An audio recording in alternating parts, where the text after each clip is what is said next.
बीच बीच में बहस कर लेते थे। उस बहस से मनोरंजन भी हुआ, मार्गदर्शन भी हुआ, और नतीजा ये निकला कि माननीय नेता प्रतिपक्ष के दाएं हाथ हो जाकर बैठ गए, जिनका वो सवेरे से विरोध कर रहे थे।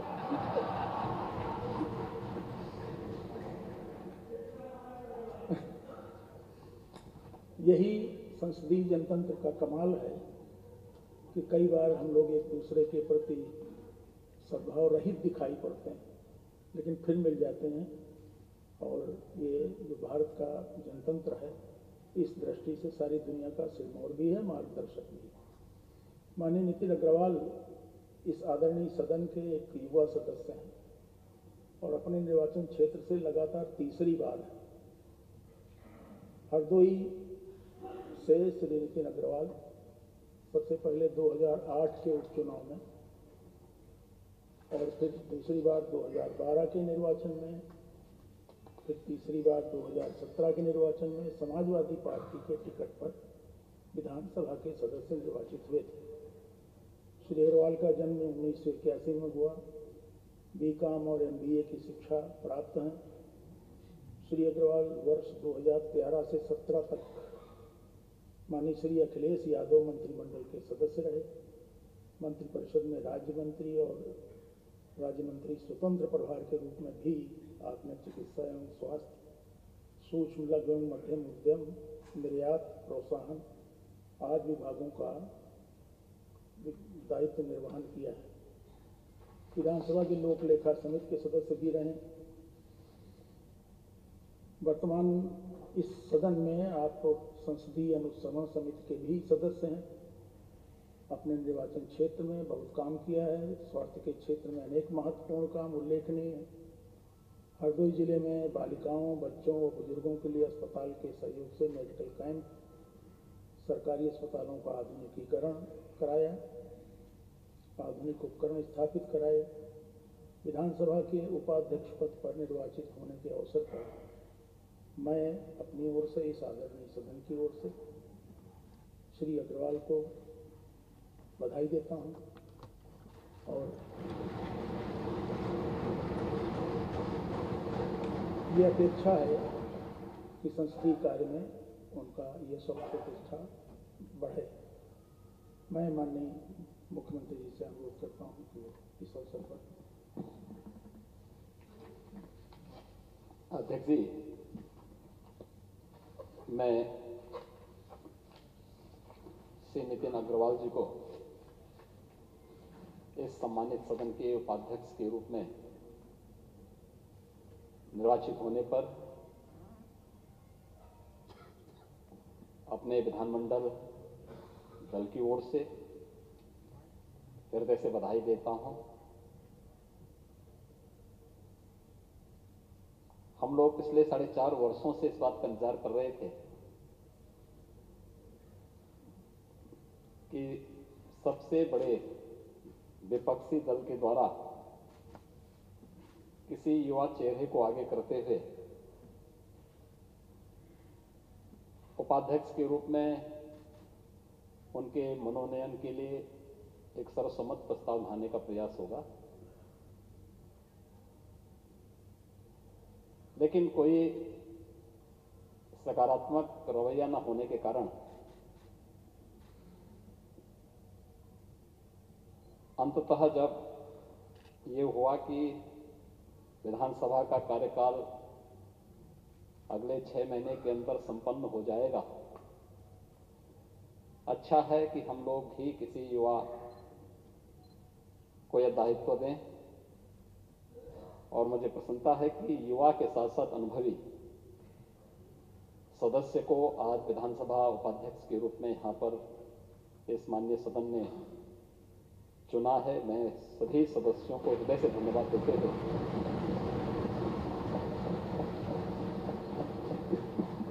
श्री नितिन अग्रवाल को हृदय से बधाई देता हूं। महोदय, संसदीय परंपरा है और मुझे लगता है कि इन सभी परंपराओं का पालन हम सब के लिए अपेक्षित भी है। आरोप प्रत्यारोप लोकतंत्र की शोभा है। लेकिन संवाद बाधित नहीं होना चाहिए। हमारे नेता विरोधी दल सज्जन हैं, संवाद में विश्वास भी रखते हैं, लेकिन दलीय अंतर विरोधों को झेलने के लिए अपने अंदर उतनी ताकत नहीं बटोर पाते। और यही कारण है कि वे यहां आकर के नायासी संसदीय कार्य मंत्री से झगड़ पड़ते हैं। लेकिन संसदीय कार्य मंत्री ने भी शाहजहांपुर का आटा खाया है, तो वह भी आपका मुकाबला उसी ताकत के साथ करते हैं। को कल से ही परेशान थे।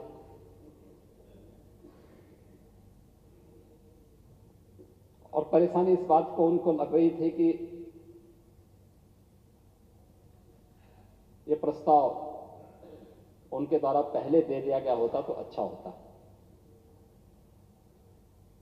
मैं भी पूरी कार्रवाई को देख रहा था कि उनके द्वारा, मैं जानता था वो इसके बाद कहेंगे कि चुनाव में गड़बड़ी हुई है। आदत है उन लोगों की, विधानसभा चुनाव या लोकसभा चुनाव में जब जनता अपना फैसला सुनाती तो फिर ईवीएम को दोषी ठहराते हैं। तो मैं मानता था कि आखिर हमारे नेता विरोधी दल कुछ तो कहेंगे, और उन्होंने वही कहा जो कहना चाहिए था। मुझे लगता है कि 2022 के विधानसभा चुनाव की तस्वीर भी सामने आ चुकी है।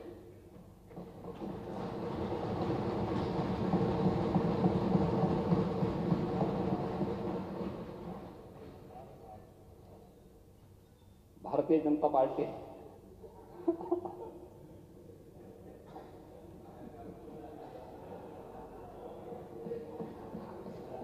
अब देखिए, इतनी बड़ी बात आपकी आज्ञा मान गए। उम्र में बड़े हैं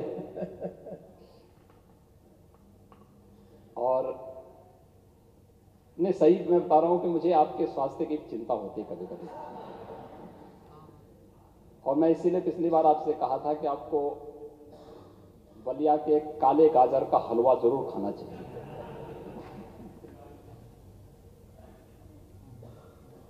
नहीं तो हमारे यहाँ पे जो बलिया के माननीय सदस्य हैं उनसे मैं कहूंगा, सुरेंद्र सिंह,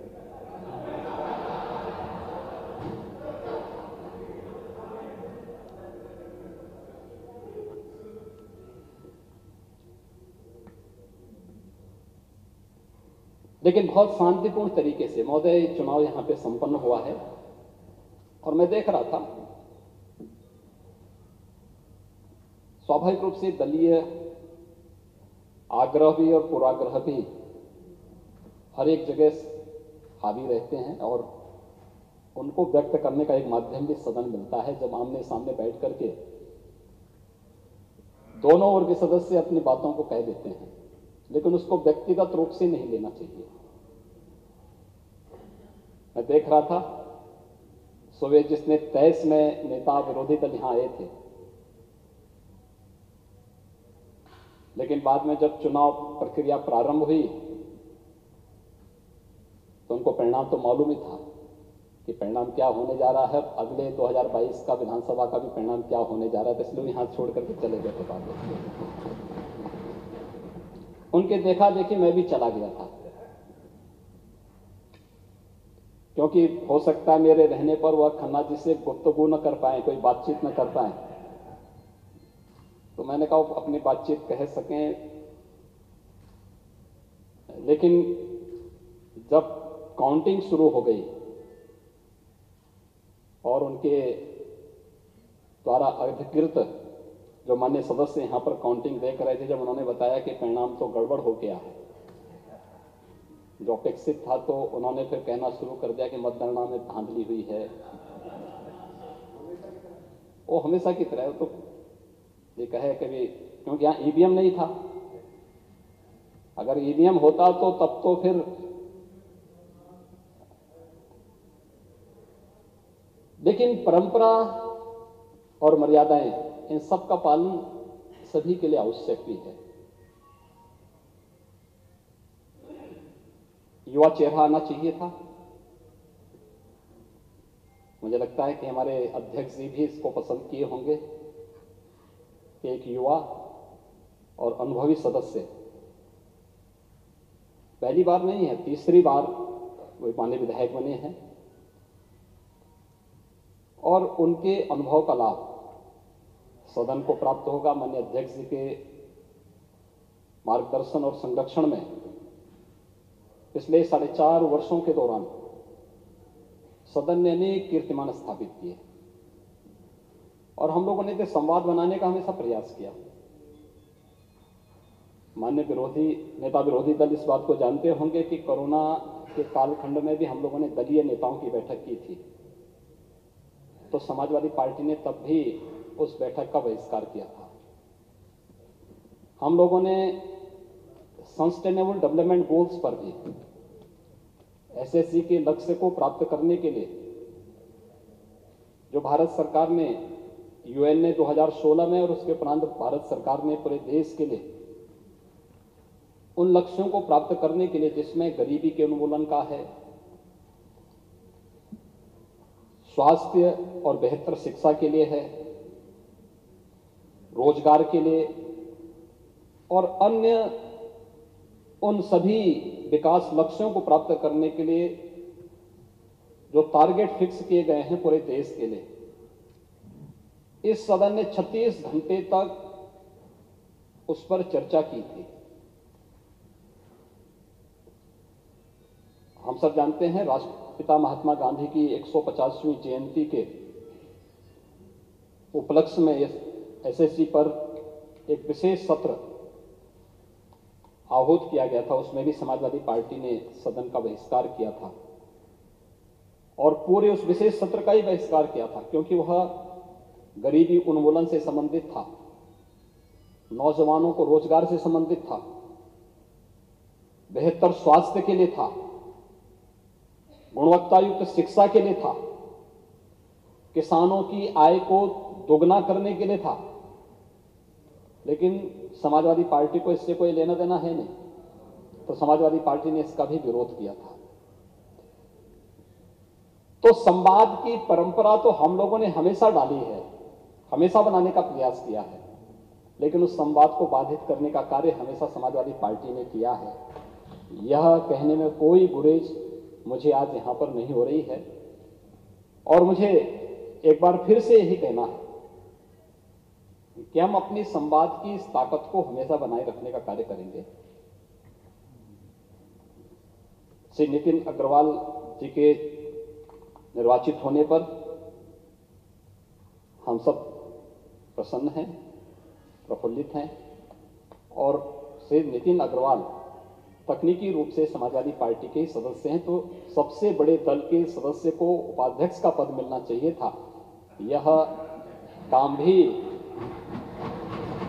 उस संसदीय परंपरा का निर्वहन करते हुए भारतीय जनता पार्टी विधानमंडल ने सदन के रूप में यहां पर यह भी किया है। युवा भी हैं, तो समाजवादी पार्टी के कई चेहरे सामने आ चुके हैं कि समाजवादी पार्टी युवा विरोधी है, समाजवादी पार्टी अपने ही सदस्यों को नहीं बचा पाती है, अंतर विरोध। क्योंकि अंतर यही है, कुछ लोगों के लिए परिवार ही पार्टी होती है और हमारे लिए प्रदेश ही परिवार है। ये जो अंतर है, ये अंतर ही आज यहां पर इस निर्वाचन के लिए बाध्य की है।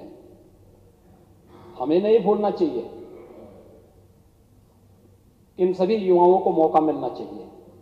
हमने अभी मंत्री बनाए हैं 7, आपने देखा होगा सब युवा चेहरे हैं, और वे सभी युवा चेहरे बनाए गए हैं जो समाज में अलग अलग तबके का प्रतिनिधित्व भी करते हैं, लेकिन साथ साथ युवा भी हैं।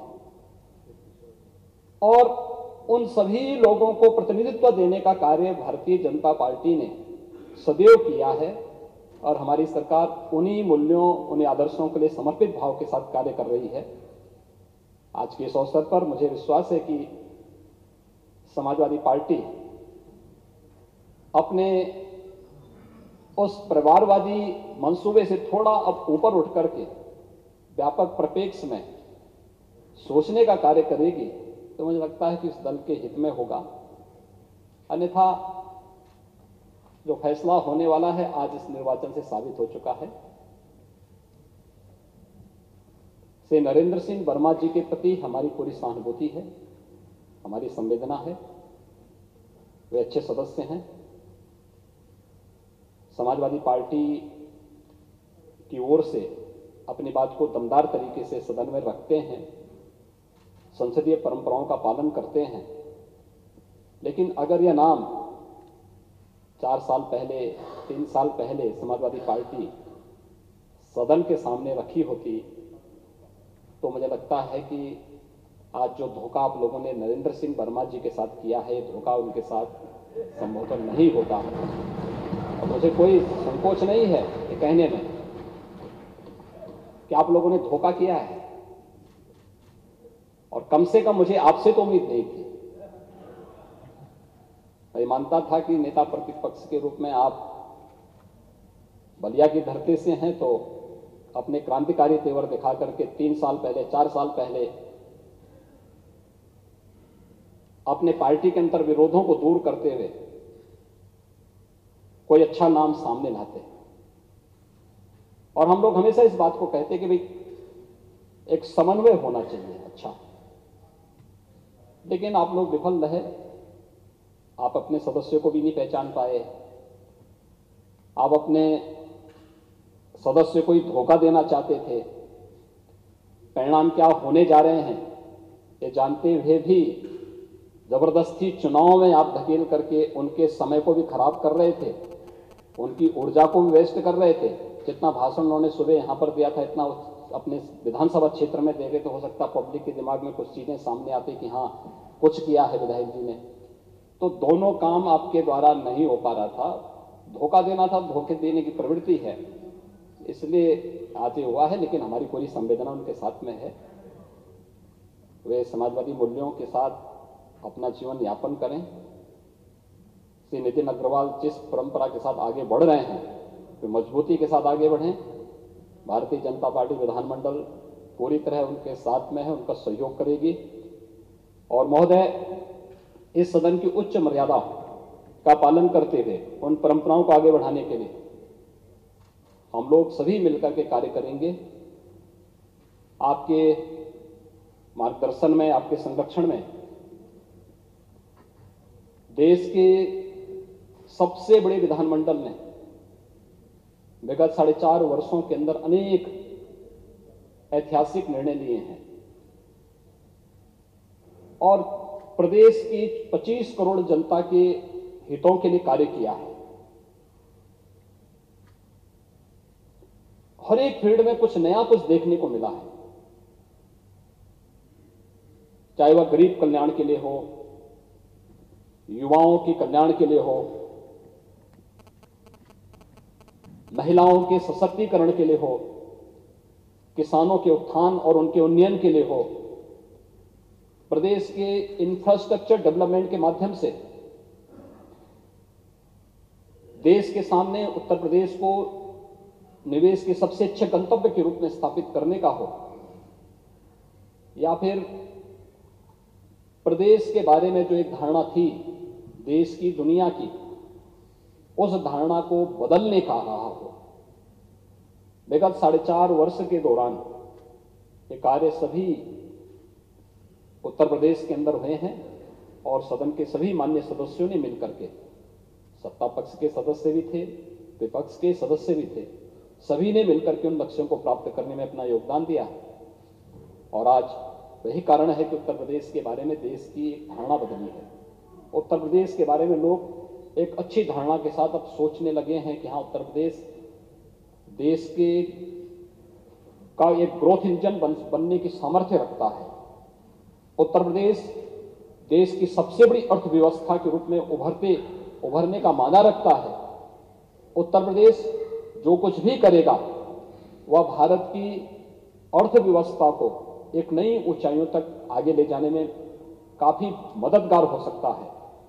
और इस परसेप्शन को आगे बढ़ाने के लिए इस युवा ऊर्जा को आगे और ताकत दे जाने की आवश्यकता है।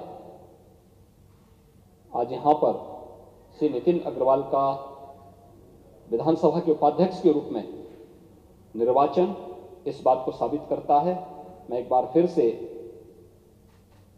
अपने विधानमंडल दल की ओर से श्री नितिन अग्रवाल जी के उपाध्यक्ष निर्वाचित होने पर और भारी मतों से 304 मत उनको प्राप्त हुए हैं, तो 304 मतों से भारी बहुमत से उनके निर्वाचन होने पर उन्हें हृदय से बधाई देता हूं, उन्हें अपनी शुभकामनाएं देता हूं और विश्वास करता हूं कि आपके मार्गदर्शन में इस सदन की उच्च मर्यादा और परंपरा को ये आगे बढ़ाने का कार्य करेंगे।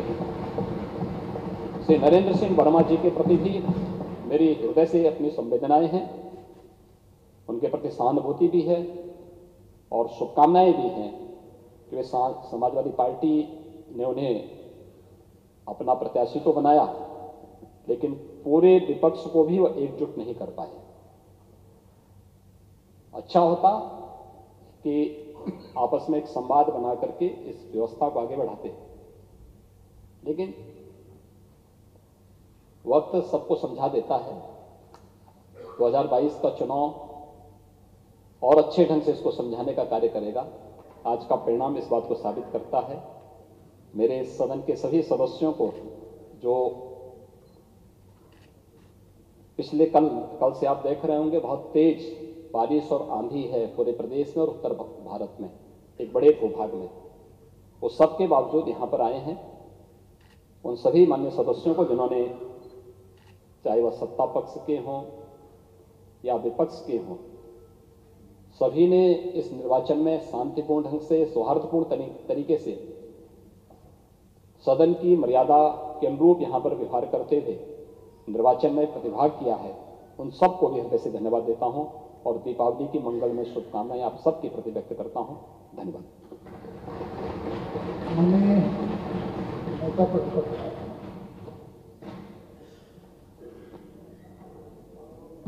माननीय अध्यक्ष जी, मेरे सामने तो बड़ा विकट परिस्थिति पैदा हुई, जो सवेरे मैंने आपसे आग्रह किया था कि इतिहास, संसदीय इतिहास जो उत्तर प्रदेश का लिखा जाएगा तो आज का दिन सबसे काला दिन होगा। इस सदन में भी माननीय मुख्यमंत्री जी ने यह कह दिया कि सर्वसम्मत होता इन लोगों ने नाम नहीं दिया। साहब, आप नेता सदन है, इस प्रदेश के मुख्यमंत्री, आपको तो कम से कम असत्य नहीं बोलना चाहिए ना। कभी भी, चाहे आप माननीय मुख्यमंत्री जी, चाहे नेता सदन जी, चाहे माननीय संसदीय कार्य मंत्री जी, चाहे माननीय अध्यक्ष जी, कभी विपक्ष से कभी न लिखित, न मौखिक, न फोन से कभी भी नहीं कहा है कि उपाध्यक्ष के चुनाव होना है, जबकि विपक्ष ने कई बार मांग भी किया।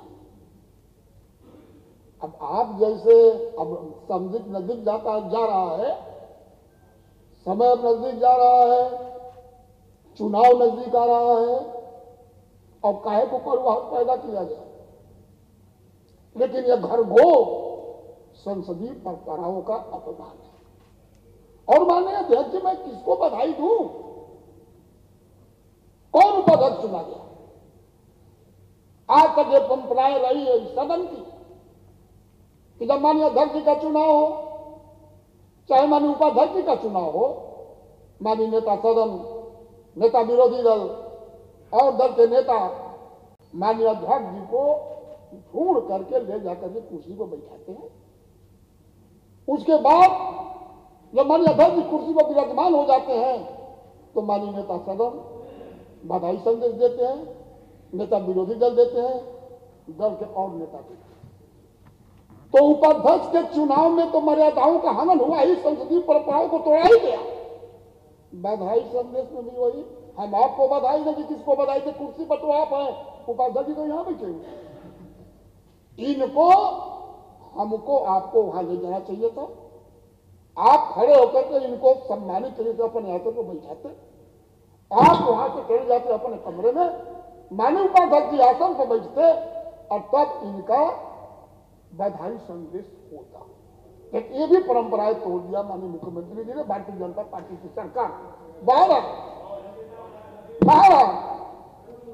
जो ही परंपरा इन लोगों ने कायम की, उसके अनुसार मैं आज के निर्वाचित माननीय उपाध्यक्ष जो हमारे प्रिय मित्र के सुपुत्र जी हैं, मैं इनको बहुत बहुत बधाई देता हूं, इनका मैं सम्मान करता हूं और इसे उम्मीद करता हूं कि संसदीय परंपराओं के अनुसार, हालांकि मैं कहा था बजट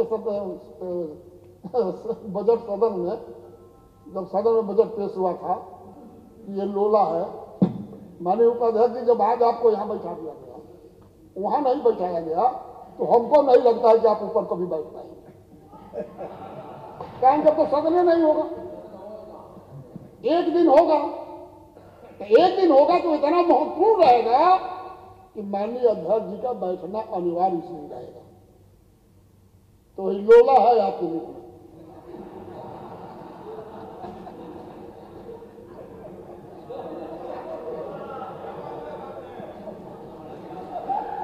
माननीय अध्यक्ष जी, माननीय नेता सदन ने बहुत भाषण दिया। आज भाषण का दिन नहीं है, आज केवल बधाई संदेश देना था,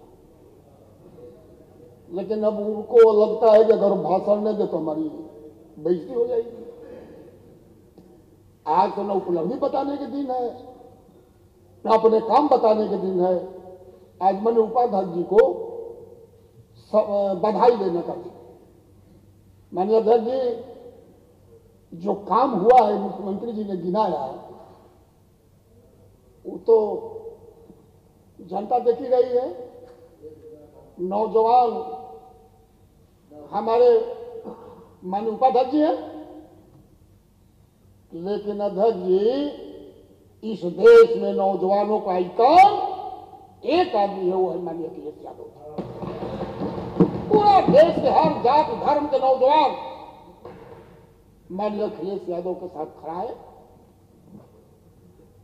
और जो प्रक्रियाएं और जो काम आपने किया, उसको जनता पसंद नहीं कर रही, किया ही गिनाते रहे, गिनाते रहे, गिनाते रहे, गिनाते रहे, लेकिन यहां नहीं हुआ।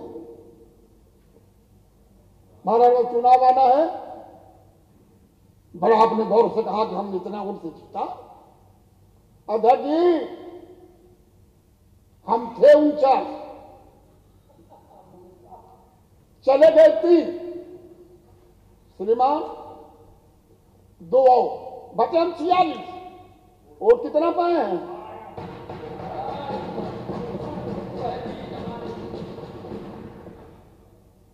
तो जीत हमारी है कि जीत उधर की है? कुछ भी हो, हम जितना संख्या में है उससे हमारी संख्या बड़ी है। और यही संकेत है कि 22 के चुनाव में हमारी संख्या बढ़ेगी, हम वहां जाकर के बैठेंगे।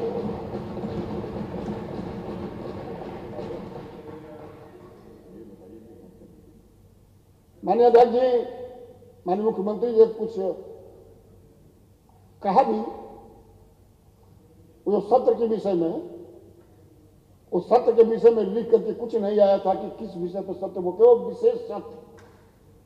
मैं आपके माध्यम से माननीय मुख्यमंत्री से आग्रह करना चाहता हूं कि विशेष सत्र, विशेष सत्र, विशेष सत्र, काहे को विशेष सत्र? या तो इसको कल परसों तक बढ़ाइए, या पुनः एक विशेष सत्र बढ़ाइए। गरीबी, बेरोजगारी, भ्रष्टाचार, किसानों के दमन पर, महंगाई, इस पर चर्चा हो इस सदन में, सारे सदस्य हिस्सा लें। लेकिन ये आप करेंगे नहीं। क्यों? कि आपने 4.5 साल साल में कुछ किया ही नहीं। तो विशेष सत्र बुलाइए और उस पर 24 घंटा, 36 घंटा, 48 घंटा, जितना आपको चाहे सदन चलवाइए, हम लोग तैयार हैं। लेकिन माननीय अध्यक्ष जी, मैं मुख्यमंत्री की बड़ा इज्जत करता हूं और हम पर बड़ा कटाक्ष धीरे धीरे करते हैं, हंसते भी रहते हैं। मैं कटाक्ष नहीं करता हूं क्योंकि मैं वो मानता हूं, संत हैं, मठ के पीठाधीश्वर हैं, देश के सबसे बड़े प्रदेश के मुख्यमंत्री हैं और सत्य से कहीं इनका लगाव आई नहीं।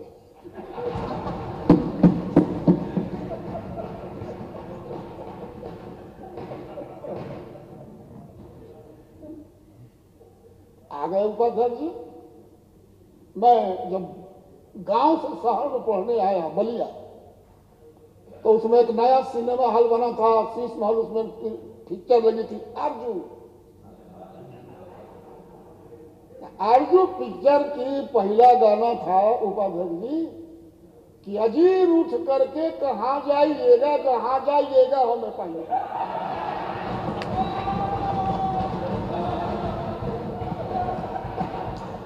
आप गए तो उधर और उन्होंने आपको भेज दिया इधर।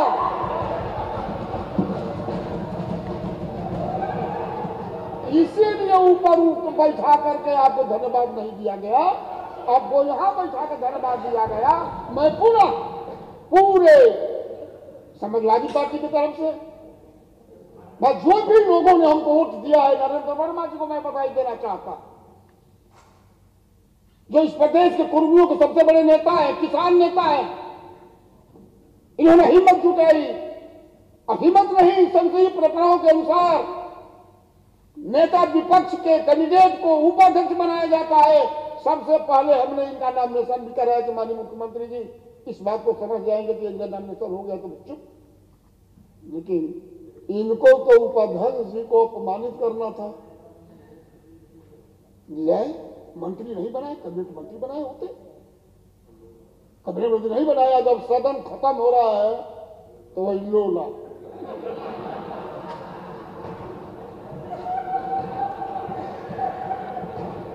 बहरहाल जो कुछ भी मिला है माननीय उपाध्यक्ष जी, मैं आपका आभार व्यक्त करता हूँ, आपको बहुत बहुत धन्यवाद व्यक्त करता हूँ। और आपकी अध्यक्षता में अगर सदन चले तो मैं जरूर विश्वास करता हूँ कि बिल्कुल निष्पक्षता से पक्ष और विपक्ष का भेदभाव भुला करके आप सदन का संचालन करेंगे। हालांकि ये नौबत आए कि न आए भगवान मालिक है। तो और मैं पूरे सदन के माननीय सदस्यों का भी मैं धन्यवाद करता हूं कि आज सभी लोग माननीय उपाध्यक्ष के निर्वाचन में सम्मिलित हुए। जितना वोट माननीय नरेंद्र वर्मा जी को जिन लोगों ने दिया है, हमारे पार्टी के अलावे उनको हृदय की गहराइयों से भी मैं उनको बहुत बहुत धन्यवाद देता हूं। पुनः मुख्यमंत्री जी को, संसदीय कार्य मंत्री जी को परंपराओं को तोड़ने, नई परंपराएं डालने और इस उपाध्यक्ष चुने जाने के बाद भी परंपराओं को तोड़ने का अधिकार कायम करने के लिए मैं पुनः मुख्यमंत्री जी को भी बधाई देता हूं, संसदीय कार्य मंत्री को भी बधाई देता हूं। पुनः मैं उपाध्यक्ष जी, अगर किसी बात से हमको आपको कष्ट हुआ हो तो मैं उसके लिए खेद है। मैं हंसी में ऐसी बात कर रहा था। आप योग्य आदमी है, योग पिता के योग पुत्र है और मैं जानता हूं कि माननीय अध्यक्ष जी का बहुत सहयोग करेंगे। इन्हीं सहयोग के साथ मैं पुनः आपको धन्यवाद देता हूं, बधाई देता हूं। धन्यवाद। बहुजन समाज पार्टी के माननीय नेता हैं कोई? कांग्रेस दल के नेता भी हैं? आप आदरणीय अध्यक्ष जी, आज इस ईश्वर रूपी सदन में हमारे यशस्वी मुख्यमंत्री जी की उपस्थिति में, आदरणीय संसदीय कार्य मंत्री जी की उपस्थिति में, आदरणीय समस्त मंत्री गण की उपस्थिति में और आदरणीय विरोधी दल नेता की उपस्थिति में, समस्त सम्मानित सदस्यों की उपस्थिति में आज उपाध्यक्ष का निर्वाचन यहाँ संपन्न हुआ है। मैं निर्वाचित हुए श्री नितिन अग्रवाल जी को अपनी पार्टी, अपना दल एस की तरफ से और अपनी राष्ट्रीय अध्यक्ष श्रीमती बहन अनुप्रिया पटेल जी की तरफ से बहुत बहुत बधाई देती हूँ और उनका अभिनंदन एवं स्वागत करती हूँ। मुझे आशा ही नहीं, पूर्ण विश्वास है उनके मार्गदर्शन में हमें उनके अनुभव का लाभ इस सदन को मिलेगा और मुझे आशा है कि वो इस सदन की गरिमा को बनाए रखते हुए हम सबका मार्गदर्शन करते रहेंगे। बहुत बहुत धन्यवाद। अध्यक्ष महोदय, आपकी अनुमति हो, माननीय माननीय नेता विरोधी दल ने हाथ मत कर दीजिए। अब तो आप धन्यवाद हमें बधाई देते नहीं, माननीय नेता दलीय नेता धन्यवाद प्रस्ताव करते, माननीय मुख्यमंत्री जी ने धन्यवाद प्रस्ताव दिया। हम केवल एक बात कहेंगे आपके लिए, नहीं, लेकिन फिर मर्यादा तोड़ेंगे। आपने जो कि हमारा फिर मर्यादा तोड़ेंगे, आपने नाम लिया, फिर मर्यादा तोड़ेंगे। अध्यक्ष जी, आपने हमारा नाम लिया, हमको बधाई दी, फिर हमको जब तक जिएगा आपका नाम लेते रहेंगे। आपका नाम तो आपका नाम मेरा इसमें है ना। ये परंपरा हमने स्थापित की है कि इस विधानसभा में बिना उपाध्यक्ष के विधानसभा समाप्त हुई जा रही थी। आपने चूंकि नाम नहीं दिया, इसलिए ये विधानसभा बिना उपाध्यक्ष समाप्त हो जा रही थी। हमने परंपरा को आगे आने वाली पीढ़ी के लिए स्थापित किया कि उपाध्यक्ष बनवाया। इसके लिए आपको हमें बधाई देना चाहिए। नंबर एक और नंबर 2 सुन लीजिए, अब सुन लीजिए, हमने आपकी सुनी पूरी बात, अब सुन लीजिए। नंबर 2, संपूर्ण विपक्ष का सदस्य होता है। आपने पीठ तो थपथपा ली, तालियां बजवा ली, खूब मेजें थपथपा ली, लेकिन विपक्ष के कितने लोग हैं? विपक्ष में लोग कितने हैं? 49 आपके, 18 बसपा के, 4 सोहेल, सुन लीजिए, अरे सुन लीजिए, बात बाकआउट तो कर गए, 4 सोहेल देव पार्टी के और 7 कांग्रेस के। इस संपूर्ण विपक्ष को जिम्मेदारी एक रखने की जिम्मेदारी आपकी थी। आपको वोट मिलना चाहिए था 78 और आपको मिले वोट 60। तो ये भी अपने आप में अकाउंटेबल है कि जब आपने हमें बधाई दी तो अगर आपको 78 वोट मिलना चाहिए था, अगर संपूर्ण विपक्ष आपके साथ होता मान्यवर, तो आपको मिले 60। इसलिए परंपरा को तोड़ने के लिए, हम तो परंपरा को स्थापित करने के लिए हैं। हमने परंपरा स्थापित की, उपाध्यक्ष बनवाया और आगे आने वाली पीढ़ी के लिए संदेश दिया कि कभी ये विधानसभा बिना उपाध्यक्ष के न रहे मान्यवर। इसलिए जीत तो मान्यवर फिर भी हमारी है और ये इस बात का संकेत है, आगे आने वाले समय में हम आपसे एक वादा करते हैं कि अब की बार जब आप अपोजिशन लीडर बनेंगे तो हम आपसे पूछ के उपाध्यक्ष बनवाएंगे। बहुत बहुत धन्यवाद। ये तो वो बात हो गई कि मैंने चोरी इसलिए किया कि मैं भूखा था। मैं भूखा था इसलिए मैंने चोरी कर ली।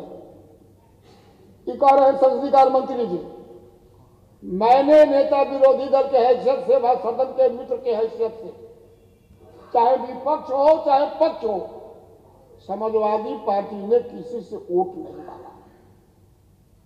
विपक्ष से भी नहीं मैंने कहा। आप पूछ लीजिए गल बुला करके, चाहे कि बीच में बोले लगते हैं। हमने ना तो बहुजन समाज पार्टी से कहा कि हमको वोट दीजिए, ना हमने कांग्रेस पार्टी से कहा कि वोट दीजिए, ना हमने अपना दल से कहा कि वोट दीजिए, वो भी विपक्ष में है जब धन्यवाद दे रही है। तो न कई हमारे मित्र हैं भारतीय जनता पार्टी में, कोई इतना भारतीय जनता पार्टी के हमारे मित्र सदस्य बैठे हैं, किसी से नहीं कहा कि वोट दीजिए। हम तो परिणाम जानते थे, लेकिन हम संसदीय परंपराओं का पालन करना चाहते थे। हम क्यों वोट मांगे? हम परिणाम जानते थे। हमको तो आपका पर्दाफाश करना था आपकी जो नियत का, और हमने किया, सफलता भी पाया। आपको हराया भी, आपका वोट कम हुआ, मेरा वोट अधिक हुआ। इसलिए अध्यक्ष जी, मैं पुनः अब दोबारा खड़ा होना पड़ेगा। मैं उपाध्यक्ष जी को बहुत बहुत बधाई दे रहा हूं। वर्मा जी कुछ बोलेंगे? हाँ, एक माननीय अध्यक्ष जी, क्योंकि हमारे बड़े भाई पड़ोसी संसदीय कार्य मंत्री जी ने कहा कि आपका नाम लिया गया था, नेता सदन माननीय मुख्यमंत्री जी ने भी मेरा नाम लिया है और मैं चुनाव लड़ा था। चुनाव का परिणाम आ गया। संसदीय कार्य मंत्री जी ने कहा कि हमारे 49 वोट थे। बिल्कुल लिखापढ़ी में आपने सही कहा, हमारे 49 वोट थे, लेकिन टेक्निकली हमारे पास 47 वोट थे, 96। साहब आपके पास तो 321 वोट है। अगर राजभर जी को घटा दीजिए, फिर आपको मिले 304 वोट। जनता कहां जा रही है? और जनता के आईना यहां बैठे हुए हैं। तमाम वोट आपके वोट डालने नहीं आए। इस आशा उम्मीद के साथ कि भाजपा की सरकार जा रही है और समाजवादी पार्टी की सरकार भी अपने रहे जा रही है। क्या आप आए नहीं?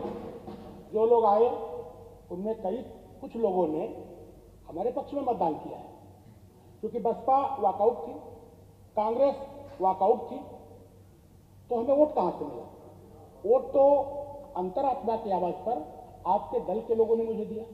और माननीय अध्यक्ष जी, मैं भी अनुरोध करना चाहेंगे, ठीक, हम बधाई तो दें, तो आप बधाई दे नहीं रहे। माननीय मुख्यमंत्री जी संरक्षित थे इस मतदान से, क्योंकि पूरा दिन वो इस मतदान में बैठे रहे।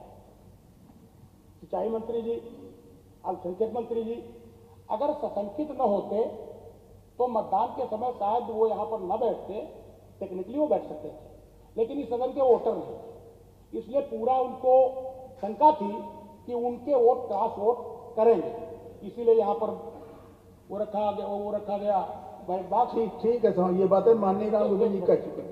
उन्होंने मुझे बधाई दी। निश्चित तौर पर मैं मुख्यमंत्री जी को सबको बधाई। निश्चित तौर पर संसदीय परंपराओं के अनुरूप आप हमारे अध्यक्ष हैं, हम कोई टिप्पणी नहीं करेंगे, हमारे उपाध्यक्ष हमें कोई टिप्पणी नहीं करनी चाहिए, लेकिन पीठ पर नेता सदन, संसदीय कार्य मंत्री और हमारे डिप्टी स्पीकर और विधान परिषद में जो हमारे सभापति जी हैं और नेता श्री भारतीय जनता पार्टी के हैं, अगर उनमें से कोई एक व्यक्ति पिछड़े वर्ग का होता, एक व्यक्ति दलित वर्ग का होता, एक व्यक्ति अल्पसंख्यक की भागीदारी होती, तो निश्चित तौर पर आज ये गुलदस्ता के रूप में काम करता। आपका तो सबका साथ सबका विकास से कोई नारा थोतला, वोट दे सबका लेना है और विकास कुछ लोगों का करना है।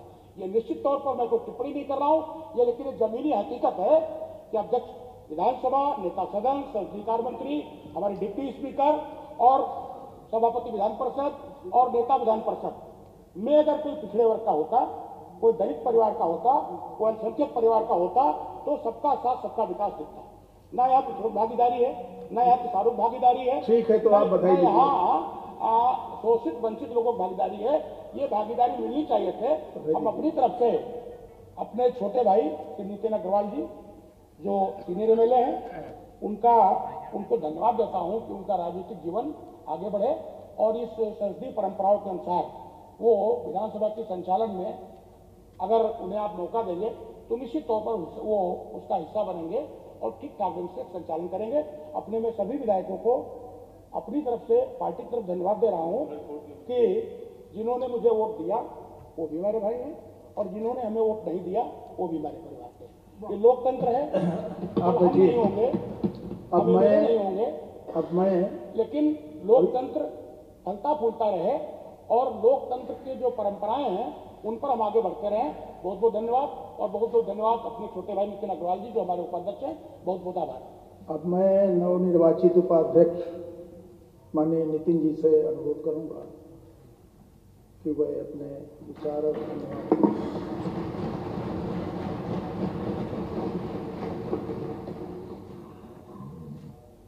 माननीय अध्यक्ष जी, आदरणीय नेता सदन, प्रदेश के यशस्वी मुख्यमंत्री आदरणीय योगी आदित्यनाथ जी, आदरणीय नेता प्रतिपक्ष श्री राम गोविंद चौधरी साहब, आदरणीय नेता अपना दल और यहाँ पे आए हुए बैठे हुए सभी मेरे माननीय सदस्य, मैं सबसे पहले तो सभी माननीय सदस्यों का आभार व्यक्त करता हूँ, धन्यवाद देता हूँ जिन्होंने मेरे उपाध्यक्ष के इस चुनाव में मेरा समर्थन किया है। लेकिन साथ ही साथ उन सदस्यों का भी धन्यवाद दूंगा जो मेरा समर्थन करना चाहते थे, लेकिन हो सकता है उनकी पार्टी में कोई ना कोई दबाव के कारण वो मेरे साथ नहीं खड़े हो पाए। और इसके साथ ही साथ मैं अपनी तरफ से आदरणीय मुख्यमंत्री जी का भी विशेष तौर पे धन्यवाद देना चाहता हूं, जिनका विशेष आशीर्वाद मेरे ऊपर इस पद पे आने के उनका विशेष आशीर्वाद मेरे ऊपर रहा, क्योंकि ये संवैधानिक पद है और आज मैं इस पद पे आसीन हुआ हूं, बैठा हूं, मैं भी 2008 में जब अध्यक्ष जी पहली बार उत्तर प्रदेश की विधानसभा में आया था, नया सदस्य था, बहुत नियमों की जानकारी मुझे नहीं थी।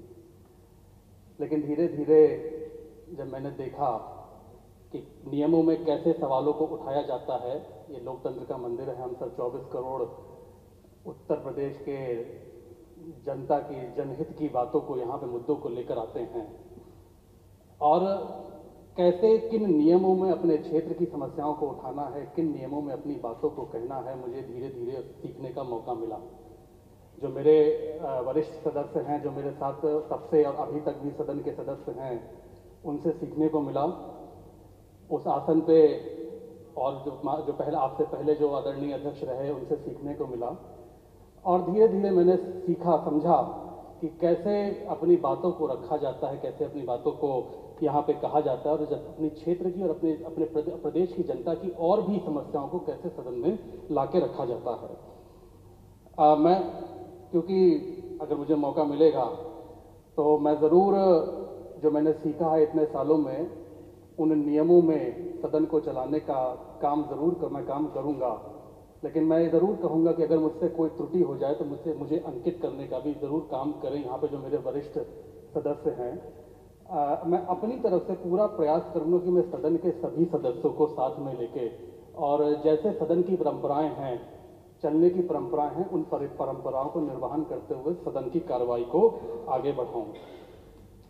अध्यक्ष जी, मैं आज इस मौके पर ये ज़रूर कहूँगा, हालांकि मुझे नहीं कहना चाहिए क्योंकि कुछ बातें यहाँ पे आई थी वो रिकॉर्ड में हैं, इसलिए मैं इसको उन बातों को जरूर इंगित ये करना चाहता हूँ, क्योंकि ये संवैधानिक पद है और मैं समझता हूँ कि संवैधानिक पद को जाति के आधार पर नहीं जोड़ना चाहिए। आज यहाँ पे ऐसी कुछ बातें आई हैं, मुझे मजबूरी में नाम लेना पड़ रहा है क्योंकि रिकॉर्ड में है, सदन की प्रॉपर्टी हो गई है। जब आपने चुनाव का आह्वान, जब आपने डिक्लेयर किया था कि चुनाव की शुरुआत हो, उस वक्त हमारे आदरणीय नेता प्रतिपक्ष जी ने ये कहा था कि उन्होंने एक समाज का नाम लेके कहा था कि उन्होंने उस समाज के अपने हमारे साथी को यहाँ पे प्रत्याशी बनाया है। तो मैं सोचता हूँ कि ये उचित बात नहीं है, क्योंकि संवैधानिक पद और संविधान के पद को जाति के आधार पर नहीं देखना चाहिए। और मैं तो ये कहूँगा कि जातिवाद के आधार पर नहीं, हम अब प्रदेश में राष्ट्रवाद के आधार पर राजनीति करनी चाहिए। हम राष्ट्रवाद की बात क्यों नहीं करते?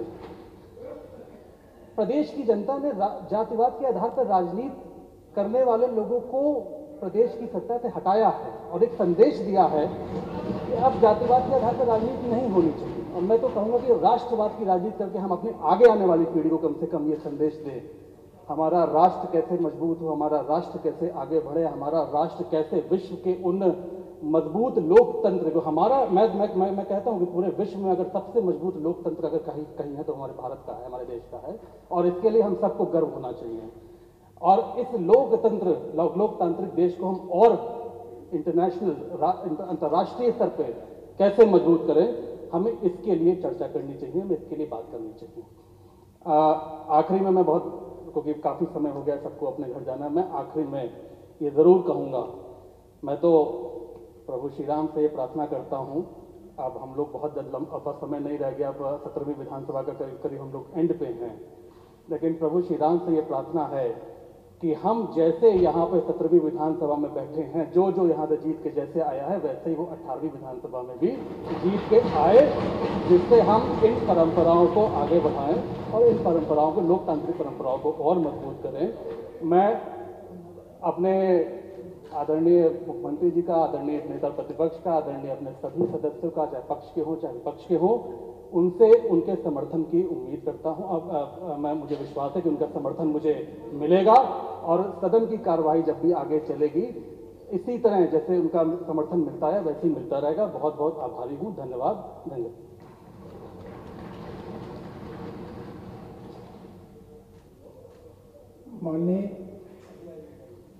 माननीय संसदीय कार्य मंत्री जी, मत संख्या 6। माननीय अध्यक्ष जी, मैं आपकी अनुज्ञा से उत्तर प्रदेश की 17वीं विधानसभा के प्रथम सत्र 2021 दिनांक 18 फरवरी 2021 से दिनांक 4 मार्च 2021 तक एवं विधानसभा के द्वितीय सत्र 2021 दिनांक 17 अगस्त 2021 से दिनांक 17 अगस्त 2021 तक में उत्तर प्रदेश विधानसभा की प्रक्रिया तथा कार्य संचालन नियमावली 1958 के नियम 301 के अधीन प्राप्त सूचनाओं पर कृत कार्रवाई का विवरण उत्तर प्रदेश विधानसभा के अध्यक्ष द्वारा जारी किए गए प्रक्रिया संबंधी निर्देश संख्या 14(3) के अपेक्षानुसार सदन के पटल पर रखता हूं। आपको मत संख्या 7 श्रम मंत्री। माननीय मैं आपकी अनुज्ञा से उत्तर प्रदेश औद्योगिक शांति मजदूरी का यथा समय संदाय विदिन ब्रैकेट संशोधन विदिन ब्रैकेट अध्यादेश 2021 उत्तर प्रदेश अध्यादेश संख्या 7 सन 2021 को सदन के पटल पर रखता हूं। मत संख्या 8 प्रमुख।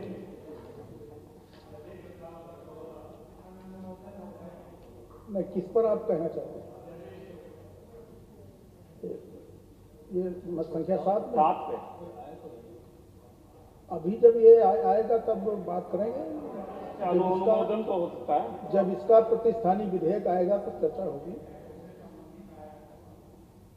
अध्यक्ष जी, अगर आप उचित समझें तो अभी 2-3 मदे बाकी हैं, चाहे तो उपाध्यक्ष जी को वहां पर आसन ग्रहण करवा दें। हाँ ठीक, बढ़िया बढ़िया सही।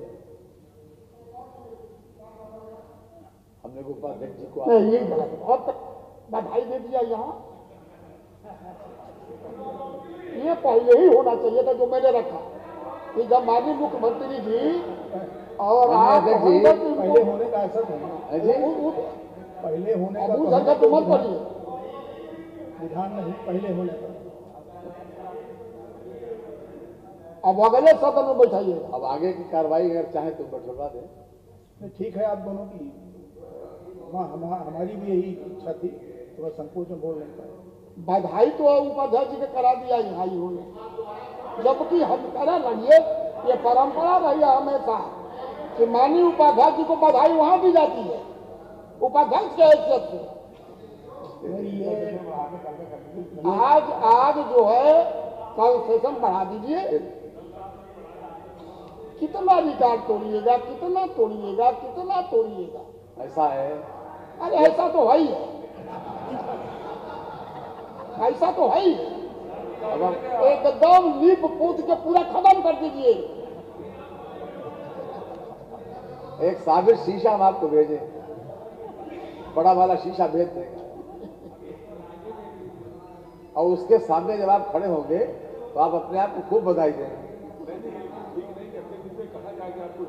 बताइए तो कभी कहा ही नहीं गया।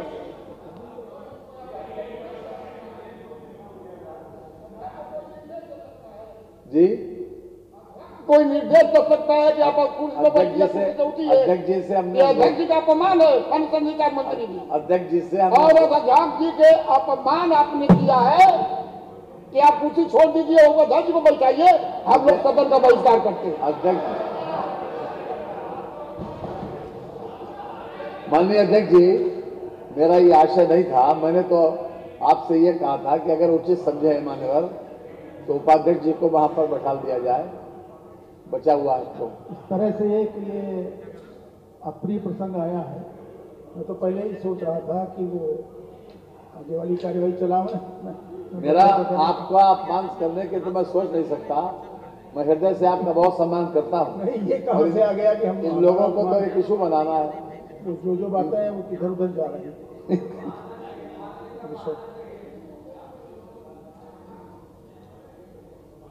माननीय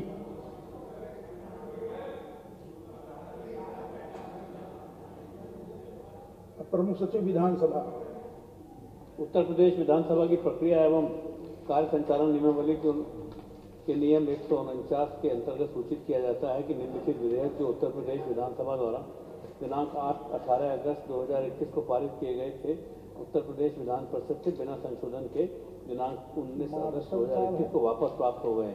उत्तर प्रदेश नगरीय परिषद किराएदारी विनियमन विधेयक 2021, उत्तर प्रदेश धूम्रपान निषेध सिनेमाघर निरसन विधेयक 2021, उत्तर प्रदेश लोकतंत्र सेनानी सम्मान संशोधन विधेयक 2021, उत्तर प्रदेश द्वितीय निरसन विधेयक 2021, उत्तर प्रदेश तृतीय निरसन विधेयक 2021, उत्तर प्रदेश विंध्य धाम तीर्थ विकास परिषद विधेयक 2021, उत्तर प्रदेश श्री चित्रकूट धाम तीर्थ विकास परिषद विधेयक 2021, उत्तर प्रदेश निजी विश्वविद्यालय द्वितीय संशोधन विधेयक 2021, उत्तर प्रदेश राजकोषीय उत्तरदायित्व एवं बजट प्रबंध संशोधन विधेयक 2021, उत्तर प्रदेश मलिन बस्ती क्षेत्र सुधार और निपासन संशोधन विधेयक 2021, उत्तर प्रदेश जल संभरण एवं सीवर व्यवस्था संशोधन विधेयक 2021। निम्नलिखित विधेयक जो उत्तर प्रदेश विधानसभा द्वारा दिनांक 19 अगस्त 2021 को पारित किए गए थे, विधान परिषद से बिना संशोधन के 19 अगस्त 2021 को वापस प्राप्त हुआ। उत्तर प्रदेश निजी विश्वविद्यालय संशोधन विधेयक 2021, उत्तर प्रदेश राज्य विश्वविद्यालय संशोधन 2021, उत्तर प्रदेश गुंडा नियंत्रण संशोधन विधेयक 2021 जो उत्तर प्रदेश विधानसभा ने अपने 1 मार्च 2021 के उपवेशन में पारित किया था, बिना संशोधन के उत्तर प्रदेश विधान परिषद से 20 अगस्त 2021 को वापस प्राप्त हो गया। उत्तर प्रदेश नगरीय परिषद किराएदारी विनियम विधेयक 2021 जिसे विधानसभा ने अपने 18 अगस्त 2021 के उपवेशन में पारित किया था, विधान परिषद ने 19 अगस्त 2021 की बैठक में पारित किया, जिस पर राज्यपाल महोदय की अनुमति 24 अगस्त 2021 को प्राप्त हो गई है। वह सन 2021 का उत्तर प्रदेश का 16वां अधिनियम बन गया। उत्तर प्रदेश निजी विश्वविद्यालय संशोधन विधेयक 2021 19 अगस्त 2021 के उपवेशन में विधानसभा द्वारा पारित किया गया था। 19 अगस्त 2021 की बैठक में परिषद द्वारा पारित करने के पश्चात राज्यपाल महोदय की अनुमति दिनांक 24 अगस्त 2021 को प्राप्त हुई और सन 2021 का उत्तर प्रदेश का 17वां अधिनियम बन गया। उत्तर प्रदेश निजी विश्वविद्यालय द्वितीय संशोधन विधेयक 2021 18 अगस्त 2021 के उपवेशन में विधानसभा द्वारा पारित किया गया। 19 अगस्त 2021 की विधान परिषद की बैठक में पारित हुआ। इस पर राज्यपाल महोदय की अनुमति दिनांक 24 अगस्त 2021 को प्राप्त हुई। सन 2021 का उत्तर प्रदेश का वह 18वां अधिनियम बन गया। उत्तर प्रदेश राज्य विश्वविद्यालय संशोधन विधेयक 2021 उत्तर प्रदेश विधानसभा के दिनांक 19 अगस्त 2021 के उपवेशन में पारित होकर विधान परिषद के 19 अगस्त 2021 के उपवेशन में पारित किया गया, जिस पर राज्यपाल महोदय की अनुमति 24 अगस्त 2021 को प्राप्त हुई। यह है 2021 का उत्तर प्रदेश का 19वां अधिनियम बना। उत्तर प्रदेश द्वितीय निर्वाचन विधेयक 2021 जिसे विधानसभा ने अपनी बैठक दिनांक 18 अगस्त 2021 के उपवेशन में पारित किया था, उत्तर प्रदेश विधान परिषद ने अपनी दिनांक 19 अगस्त 2021 की बैठक में पारित किया तथा इस पर राज्यपाल महोदय की अनुमति 24 अगस्त 2021 को प्राप्त हो गई। वह सन 2021 का उत्तर प्रदेश का 20वां अधिनियम बन गया। उत्तर प्रदेश तृतीय निर्वाचन विधेयक 2021 उत्तर प्रदेश विनियोग 2021-2022 का अनुपूरक विधेयक 2021 दिनांक 18 अगस्त 2021 के विधानसभा के उपवेशन में पारित होकर 19 अगस्त की विधान परिषद की बैठक में पारित हुआ, जिस पर राज्यपाल महोदय की अनुमति 24 अगस्त को प्राप्त हुई। यह 2021 के उत्तर प्रदेश के 21वां एवं 22वां अधिनियम बना। उत्तर प्रदेश राजकोषीय उत्तरदायित्व एवं बजट प्रबंधन संशोधन विधेयक 2021 विधानसभा के 18 अगस्त 2021 की उपवेशन में पारित किया गया। विधान परिषद की 19 अगस्त 2021 की बैठक में पारित हुआ। इस पर राज्यपाल महोदय की अनुमति 24 अगस्त 2021 को प्राप्त हुई। सन 2021 का उत्तर प्रदेश का वह 23वां अधिनियम बना। उत्तर प्रदेश धूम्रपान विशेष सिनेमाघर निरसन विधेयक 2021 18 अगस्त 2021 के विधानसभा के उपवेशन में 19 अगस्त 2021 की विधान परिषद के उपवेशन में पारित हुआ तथा राज्यपाल महोदय की अनुमति इस पर 24 अगस्त को प्राप्त हुई। 2021 का उत्तर प्रदेश का वह 24वां अधिनियम बना।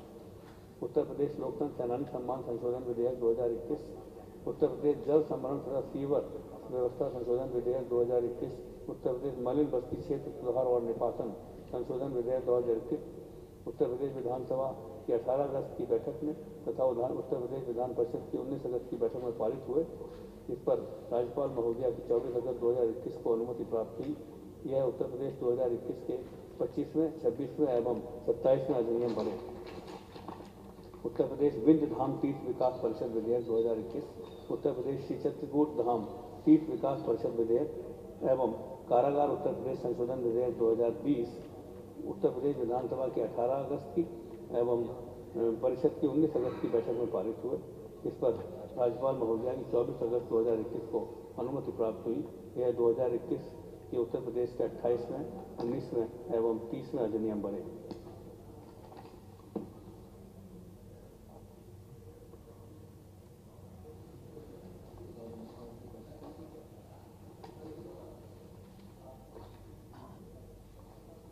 उत्तर प्रदेश विधानसभा की कार्य मंत्रणा समिति ने अपनी दिनांक 17 अक्टूबर 2021 की बैठक में विधानसभा के दिनांक 18 अक्टूबर 2021 के उपवेशन का कार्यक्रम निम्नलिखित रूप में रखे जाने की सिफारिशें की हैं। नंबर 1, निधन के निर्देश अर्थात निधन की सूचनाएं ले ली जाएं। नंबर 2, अध्यक्ष का निर्वाचन। नंबर 3, नियम 301 एवं नियम 51 के अंतर्गत सूचनाएं ली जाएं। नंबर 4, नियम 56, नियम 300 एवं नियम 311 के अंतर्गत सूचनाएं न ली जाएं। तदनुसार दिनांक 18 अक्टूबर 2021 के अधिवेशन का कार्यक्रम निम्नवत रखा जाता है। 18 अक्टूबर सोमवार निधन के निर्देश अर्थात निधन की सूचनाएं, उपाध्यक्ष का निर्वाचन, औपचारिक कार्य यथा अध्यादेशों, अधिसूचनाएं, नियमों आदि का सदन के पटल पर रखा जाना, विधेयकों का पुनर्स्थापन आदि यदि कोई हो, अन्य कार्य यदि कोई हो। अगर सदन इससे माननीय उपाध्यक्ष जी, मैं आपकी अनुज्ञा से प्रस्ताव करता हूं कि यह सदन कार्य मंत्रणा समिति की सिफारिश से, जिसकी सूचना आज श्री उपाध्यक्ष द्वारा सदन में दी गई है, सहमत। प्रश्न ये है कि कार्य मंत्रणा समिति की सिफारिश विषयक प्रस्ताव जो माननीय संसदीय कार्य मंत्री जी द्वारा प्रस्तुत किया गया है, यह सदन सहमत है। जो माननीय सदस्य इसके पक्ष में हो कृपया हाँ कहें। जो माननीय सदस्य इसके विरोध में हो कृपया नहीं कहें। हाँ, सर्वसम्मत से यह प्रस्ताव स्वीकृत हुआ।